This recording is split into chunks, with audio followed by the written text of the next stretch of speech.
పుట్టిన వెంటనే బలహీనంగా ఉన్న ఒక చిన్న కుక్కపిల్లను దాని తల్లి అక్కడే వదిలేసి వెళ్ళిపోయింది. ఆ కుక్కపిల్ల ఒంటరిగా ఏడుస్తూ ఉండగా ఆ ఏడుపు ఒక కోతి చెవులకు పడింది. ఏమైందో తెలుసుకోవాలని కోతి కిందికి దిగింది. దగ్గరకు వెళ్లి ఆ చిన్న ప్రాణిని చూసి దాన్ని ఒంటరిగా వదిలేయలేకపోయింది. కుక్కపిల్ల ఆకలితో ఉంది.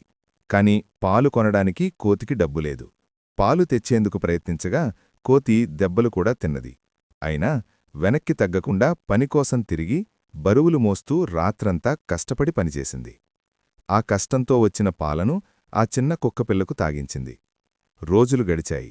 కుక్కపిల్ల పెద్దదైంది. కోతి మాత్రం బలహీనమైంది. ఇప్పుడు పాత్రలు మారాయి.